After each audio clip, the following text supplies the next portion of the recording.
Oh, hey Paula, how are you today? Yeah, I'm good, thanks. Yeah, all good. Well, usually we're going to do it on a Thursday, so we're going to see if the energy changes a little bit. Usually, as everybody knows, we record on a Friday because it's my favourite day of the week. But I'm actually really excited about today's podcast because we're going to be talking about people, my favourite things.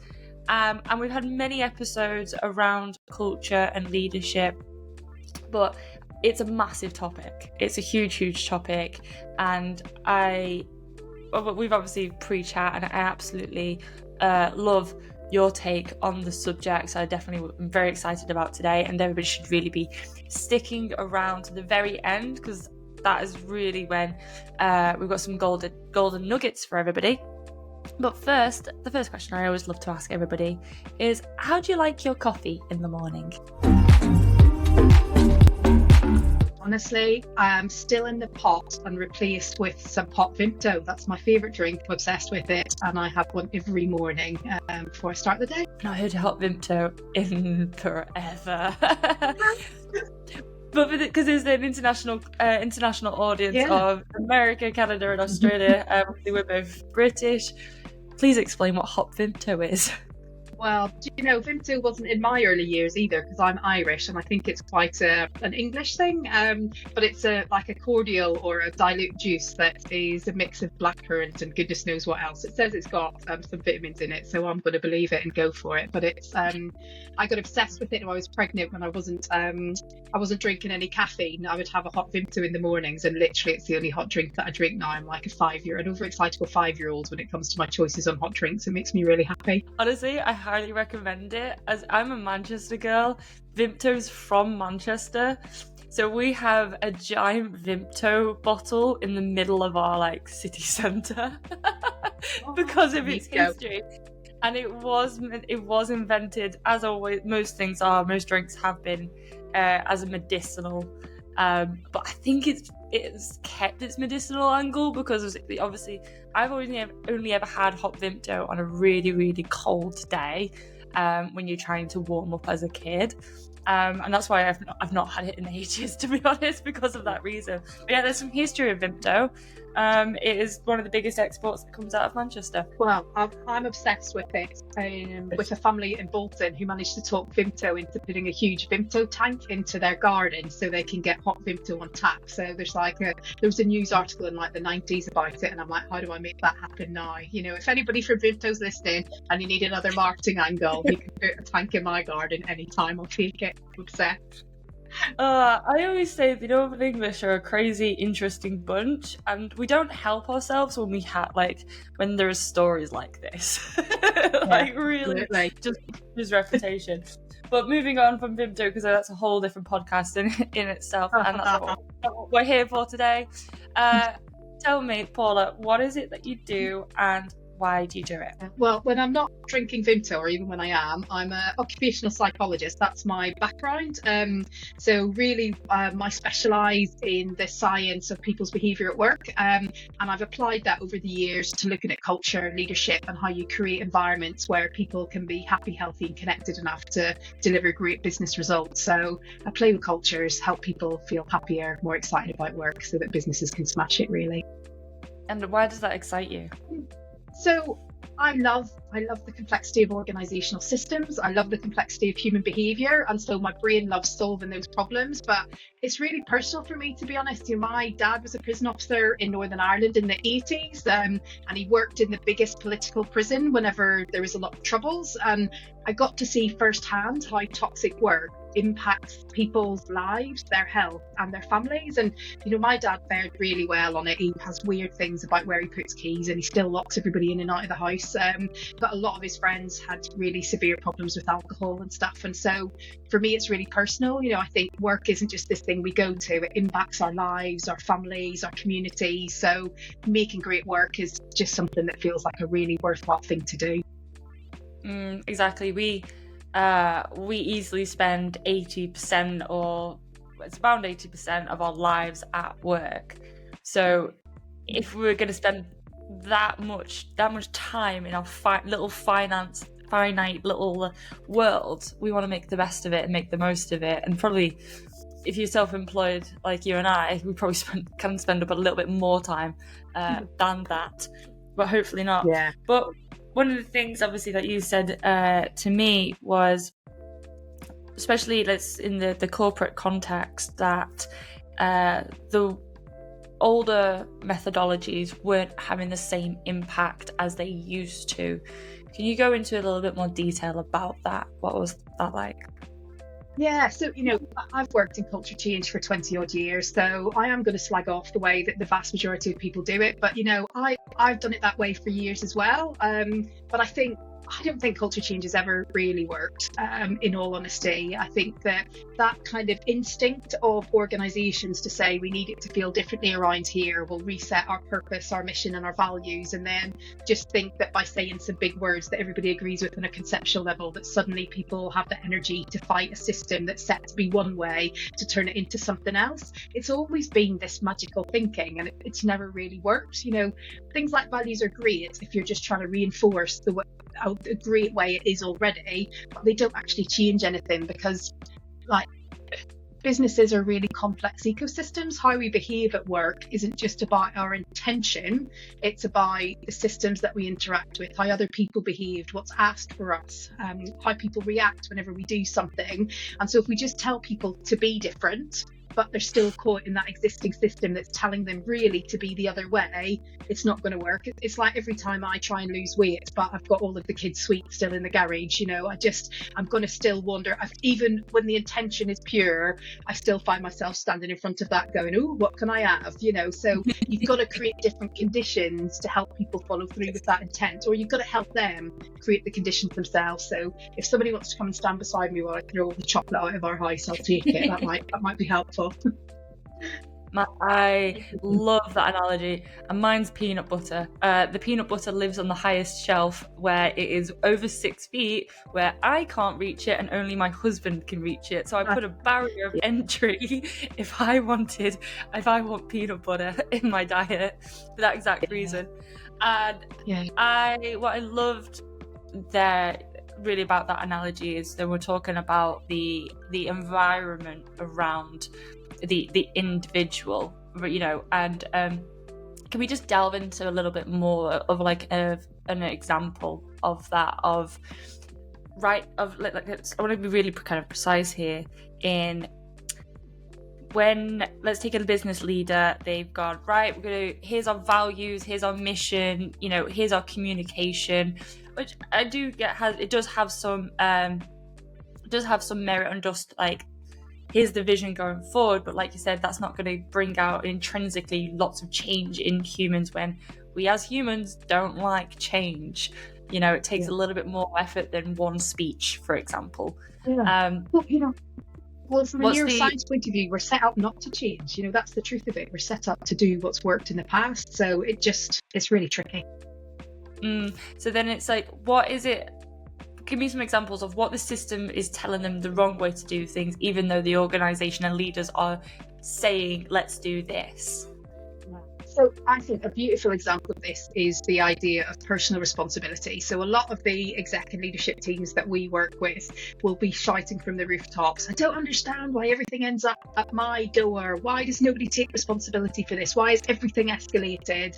And when you dig into it, the assumption is that person just doesn't want to do it. They don't want to get in trouble. They can't be bothered, or the or they haven't got the capability. So as humans, we inherently blame the individual. So when we're talking about ourselves, it's all about the context. It's not possibly our fault, but when it's somebody else, it's about their personal characteristics. That's how we're designed. That's kind of this fundamental attribution bias. It's something that we do and put on other people.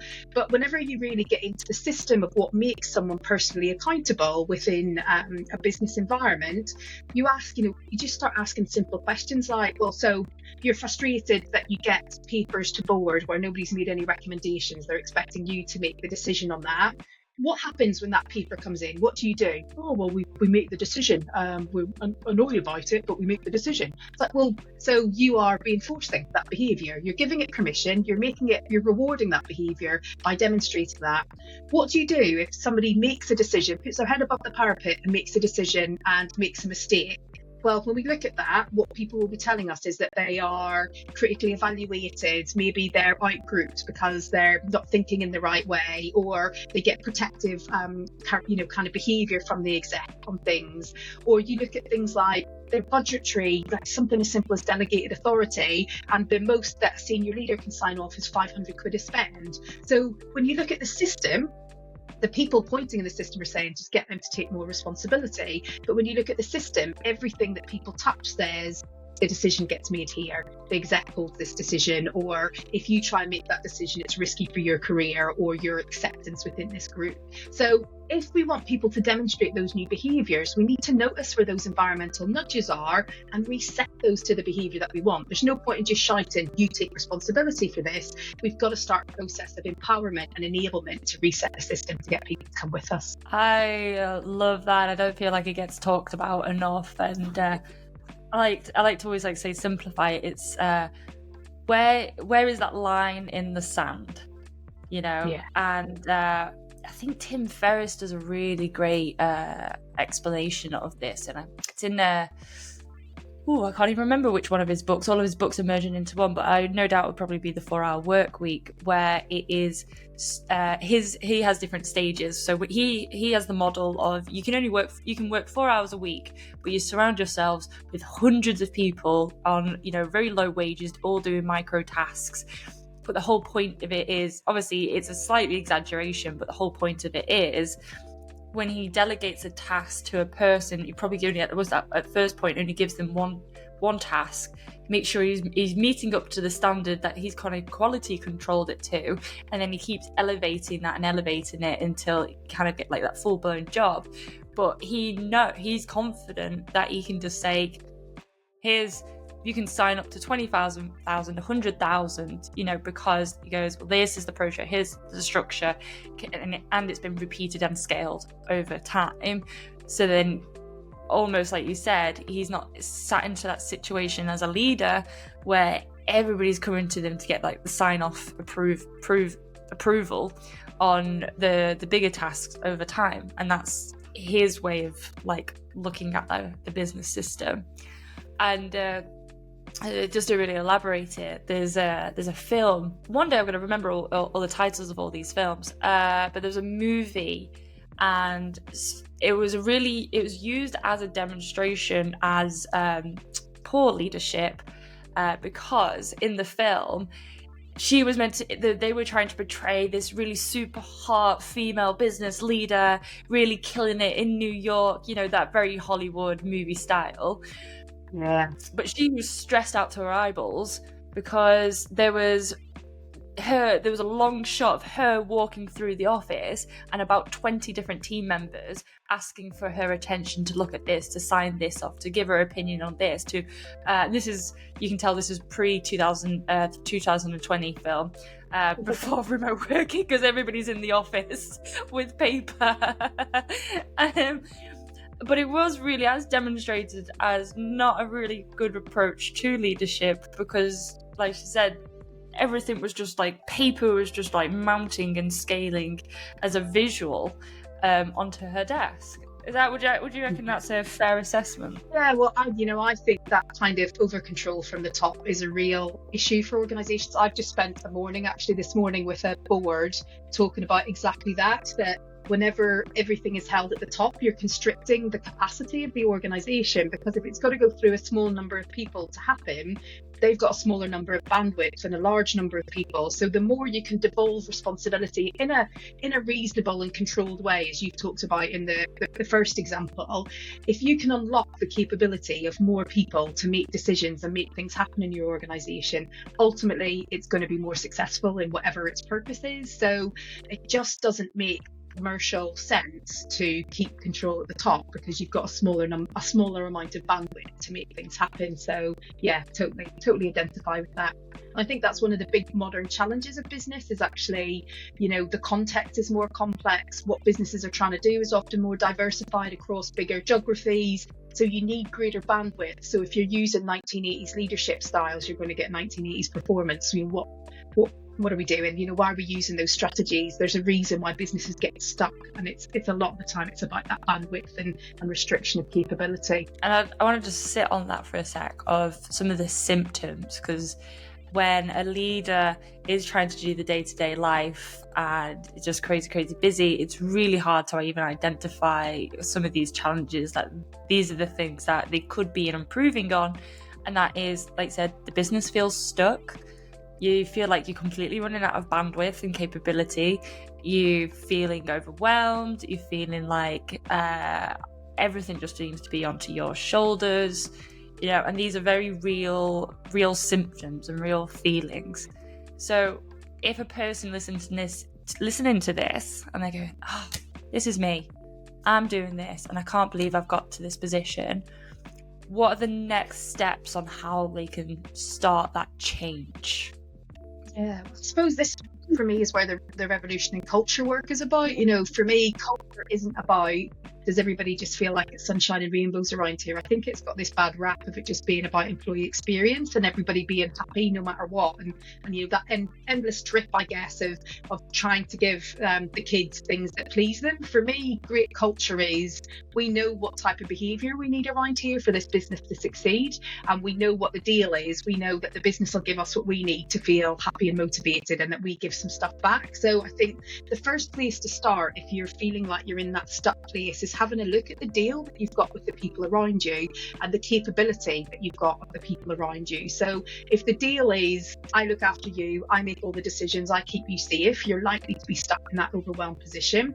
If the deal is more, this is where you add value, this is how I help you add value, but this is what you're expected to do, and this is how you deliver greater kind of capacity in this business, then actually you can start to unlock it a bit. So typically, first step is getting clear to yourself, what is that deal? What is it I need? In an ideal situation, what am I asking people to give me, and what can I give back to them?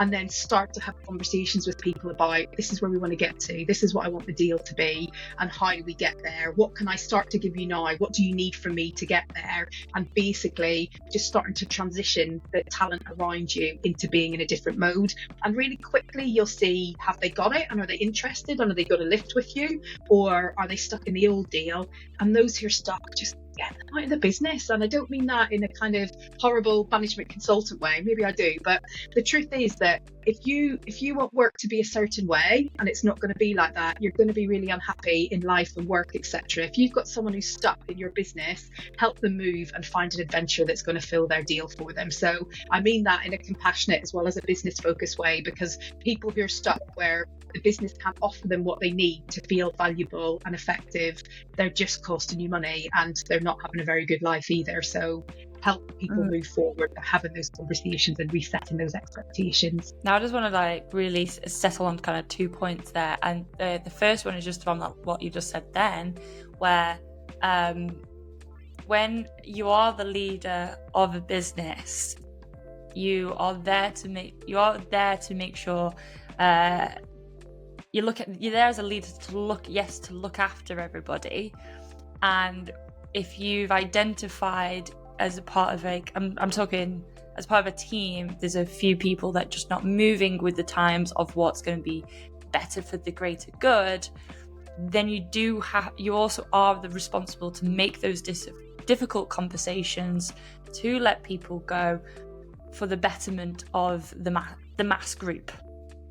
Yeah, and I think the betterment of those individuals as well. Nobody wants to do shit work. Nobody feels good when they're doing shit work. So, support people to go and find an adventure that works for them. So it doesn't always feel nice to them in the moment, but I work with a lot of people who are stuck, through my coaching practice and the like in the past, and I've never met anyone who doesn't who regrets moving on from a business that they weren't happy in. Generally, they'll find another adventure. They'll recognise that once they're out of it, that it wasn't the place that they should have been in the first place, really. And that doesn't mean it's a bad business. It could just be that the deal isn't quite right for them as an individual, and that's okay. There will be people out there who can take the deal that you're willing to give. And I wanted to you said just at the start of your previous point about happy culture. And it doesn't, the workplace doesn't need to be like a happy place for an employee to be happy in their job. that correct? Yeah, Go I guess more it's about that. I guess it's that bit around. I think a lot of people see culture as this idea of, everybody getting into Labrador mode and we're rubbing their bellies. It's that idea that they are happy about everything and that everything that we do is is pointed towards the benefit of employees and their everyday experience. And actually, great employers, great high performing organisations absolutely care about whether people are happy at work, but that isn't their single focus. They're doing that for a means to an end, which is, we know that if we help you feel not just happy about all of life and every minute that you're here, but we make you feel resourced, valued, clear on what you need to do. We create great work rather than just being a great place to work. I think that's the difference that I would say. A lot of people obsess about being a great place to work, the beer fridge and the ping pong that we were all doing 5 or 10 years ago. But actually, creating great work is enough for people. That's really what they want. A great experience at work is doing something that feels valuable and good, and like I'm making a difference. As humans, we're inherently designed to want to achieve, to want to feel valuable, to feel like we're contributing to the communities that we're part of. So that's the stuff that we should be hooking into. The other stuff is like pouring into a bucket with holes in it, because you'll never, no matter how many sweets you throw at people, if you're not giving them good work, they'll never be satisfied. You're just distracting them for a minute. And I really wanted to just pick at this narrative because a lot that we see on Instagram as business leaders is always like, how do you de-stress? How do you get balance? How do you get, how do we take all of as many challenges out of our lives? And I'm guilty as well of putting this stuff out as well, because we always want to be solving everybody's pain points and headaches. It's really 101 of marketing. But actually, if a person intrinsically if they had no stress at all, they had no stimulus at all, it's quite an I would say it's an unhappy place. So it's finding that balance of, hey, oh cool, here's a great challenge to be overcoming, completing, feeling that sense of fulfillment and achievement, but not so much of a challenge and stress that it becomes overwhelming, and trying to strike that balance. That's, this is what I'm, just interpreting from today. Yeah, I would agree. And I think a lot of that kind of what makes it manageable to not manageable is often about contextual barriers and pressures. So where you set your business up for your people to make it as easy as you possibly can, to enable people to do their job, give them the right tools, the right resources, the right direction, then even hard things feel manageable. So the stretch, kind of all of the wellbeing research indicates that it's less about the pressure that we experience and more is the pressure that we're dealing with in the realms of what we feel we're confident we can cope with. So if we're in an environment where it's something that's out of our depth, or there's loads of environmental stuff that's stopping us, our systems and processes are really complex, or our colleagues disagree with us and it makes it hard, or our boss undermines us, or whatever it may be, if those things make it harder for us to do our job, our confidence drops and therefore we get really negative well-being outcomes and we're more likely to disengage and rust out or burn out. But in an environment where we feel like we've got the backup, the tools, the resources and everything we need in ourselves to do it, we can basically get to the moon and not burn out. We can do ridiculous things because we are generating that energy and confidence to be able to work through. So what you want to do is create an environment where people feel backed and supported and resourced to do a great job, because then they'll run through walls for you. Where they feel like the business is working against them or making it hard for them, then they'll, even the smallest bump in the road will just feel catastrophic to them. So it's all, all of the research says it's perceptual rather than real pressure, which is why just trying to make the experience nicer doesn't really work. You've got to create this place where people feel confident and heard and like they're getting help to do what they need to do.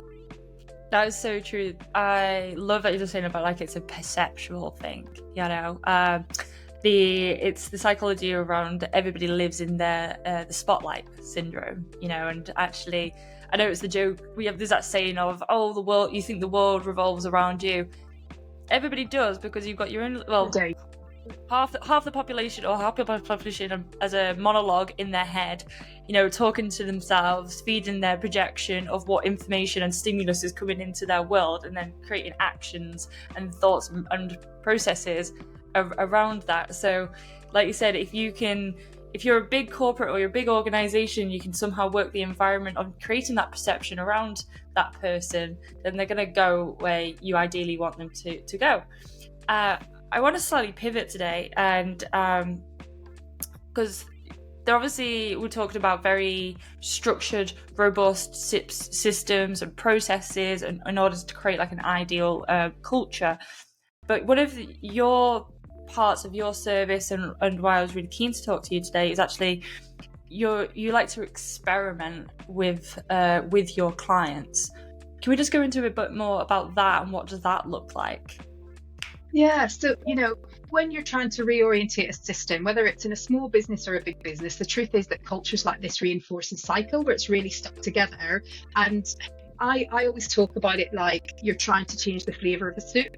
You never quite know what, you chuck a bit of a new herb in, you don't really know what flavour you're going to get on the other end. And people who are saying these 1, 2, 3, 4, 5 steps will take you to the end probably never actually work through culture change, and seeing that it's more like chucking a bag of marbles onto a table and you don't know which way they're going to go because they're going to knock into each other because you're working with human beings. So what we look to do with our culture change is, rather than run these big 2 or 3 year programs where we're saying we must do this at every stage, we take much more of an agile approach where we'll do an initial inquiry, understand what's going on, identify a couple of levers that we want to get moving, first of all, and we start that work. Then we're watching what's happening, what lifts, what catches, what are people interested in, and are they hooking onto, and what aren't they? And then we use that, so it's basically the whole change is a live experiment where we're watching what's worked at this stage and how do we keep building the momentum on that piece of change, and how do we embed that, and then where do we start the next piece of change moving forward. So we're trying different things along the way, and we're not expecting to have the single answer as we go. We'll shift this process or system and see if that works. We'll support the leadership on evolving this bit of their behaviour and see if that catches light, and impact the rest of the team if it makes them trust that things are different. And so we're really just knocking little things into the system and seeing how that will move it forward. And I certainly find that stops you being complacent about culture, because you don't just launch the values with a load of workshops and then 6 months later go, oh, why is nobody talking about those anymore? You're staying focused on it, you're considering how it feels every day, and you're just continuing to do, like, basically running your culture is just like running the rest of your business. You don't just put a process in for, cash management, and then 6 months later go, oh, we've got no cash, that didn't work. You're watching it along the way, and if it needs to be adapted, you're doing that quickly. And it's just doing exactly the same thing with your culture, watching the outcomes, watching the metrics, and influencing that as you go. I love that. So if we repeat it back to you, so every organization is a different flavor of soup, and you, Paula, you're the chef that's helping. Well, your chef you're not just the head chef, it's the whole brigade in the kitchen, because you need all the different stations to bring the right ingredients together to serve the plate at the end of the day. And it's almost like you're product development, just adding a few different flavors here, putting a few combinations here, and then like you said, at the output, it's actually something that the team are going to taste the soup and they're going to really like it. They're going to really enjoy it.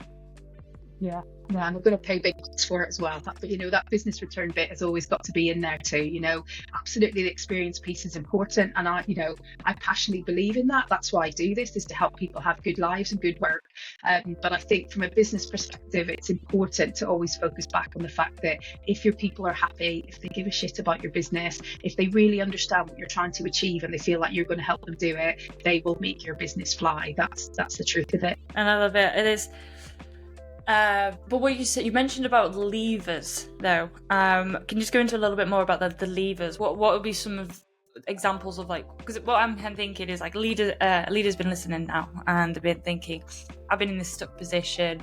Oh great, all I'm hearing is, oh great, I don't have to do my culture change all at once. I don't have to do this big dramatic thing. I can evolve it over time a little bit, making it more manageable.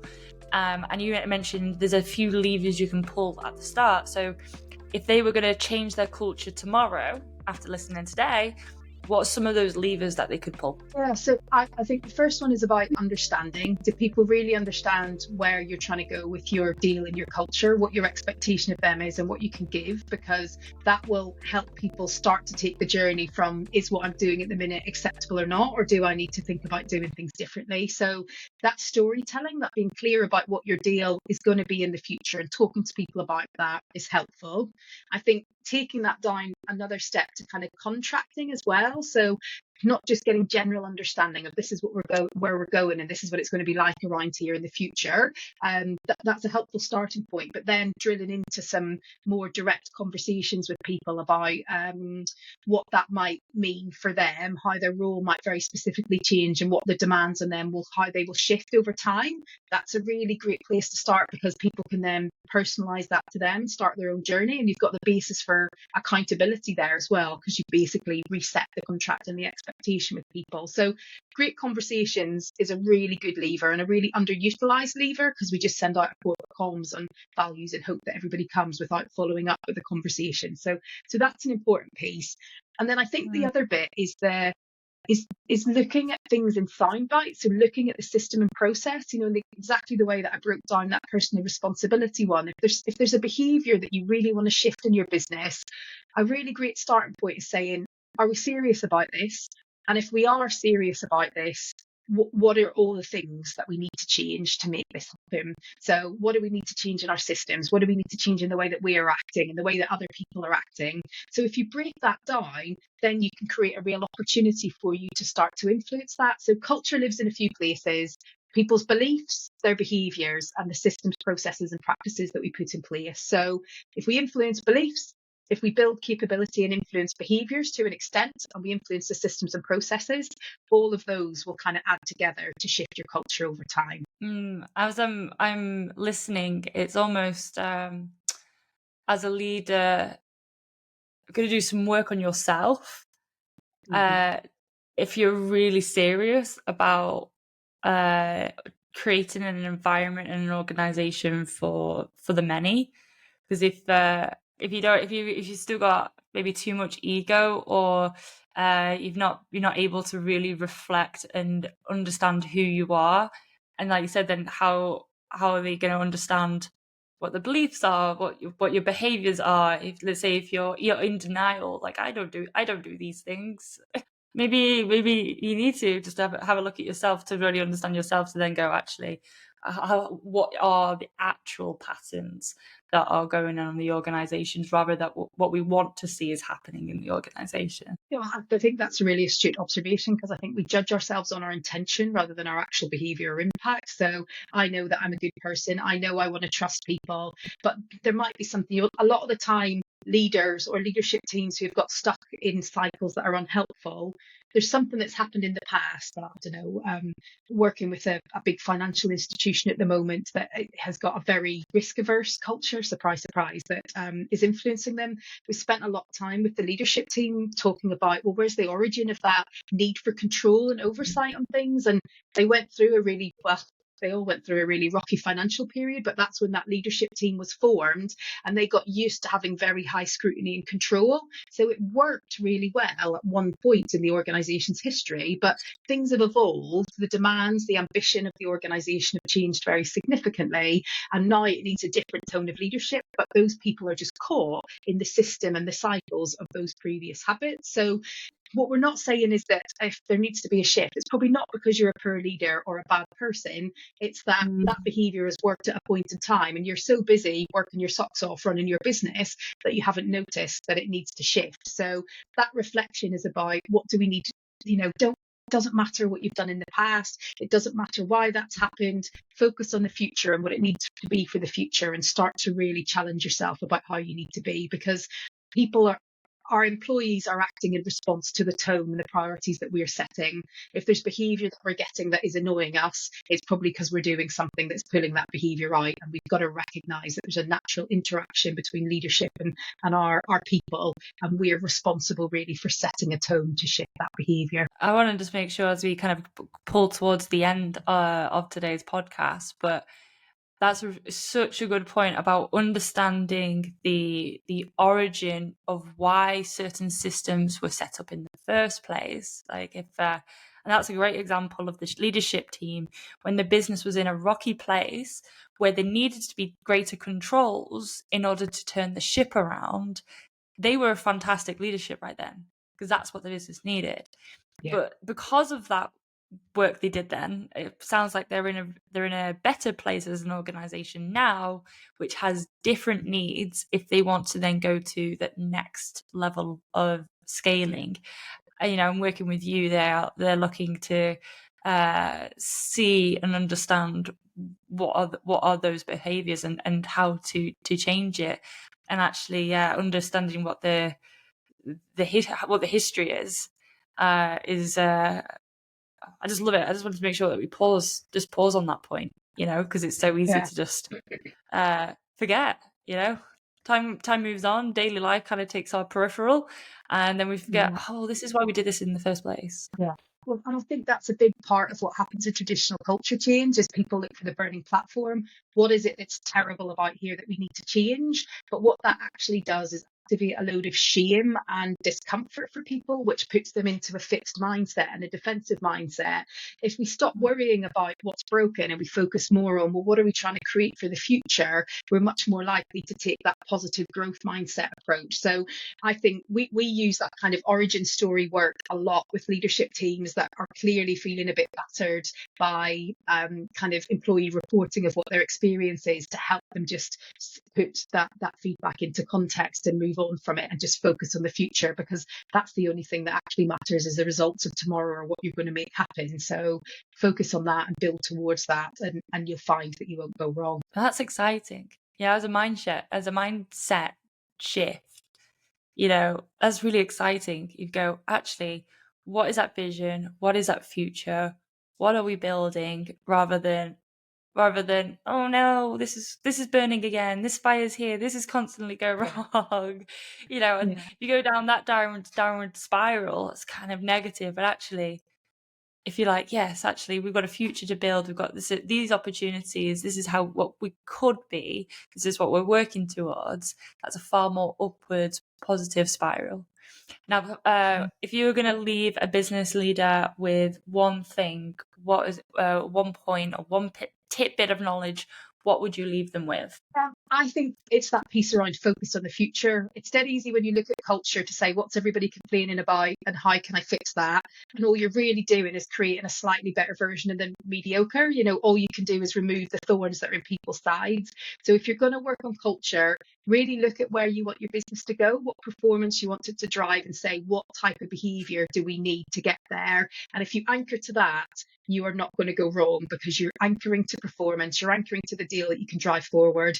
And it's exciting, isn't it? It's not all the deal with all the crap. It's let's build something really positive together. So focus on the future and really focus on building a partnership with your team to get to that positive future. And you'll find that people really come with you in a way that's different to, let's all be a bit more accountable as one of our 6 values. That's just a word on the wall. Not that I hate values or anything. I don't know if you can tell.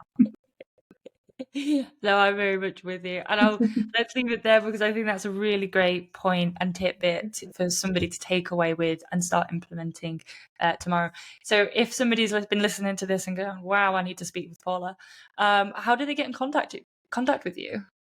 Yeah, so you will find me kicking about LinkedIn, talking about this stuff loads. We do loads of kind of free learning around this. So come and find me there if you want. Or our website is theexproject.com. So come and get me there as well. You'll find lots of ways to contact us and get loads of free resources if you want to. Oh, that's the best step. Go and get Paula's free resources. She has an absolute beautiful website. As a marketer, she has a very beautiful website and so highly recommend heading over there, checking it out, and starting this journey. Because as you've gathered from the theme of today, you don't need to do all this all at once. You can break it down into little bits, get information, keep adjusting, keep tweaking. Because as I've always said on every podcast, that business is infinite. It will always keep going on and on and on. Well, hopefully, if you've got the cash. So we want to make sure that we actually turn up and have a great day at work. Thank you so much, Paula, for being on Charlie with Friends. It's been an absolute pleasure. Thanks for having me.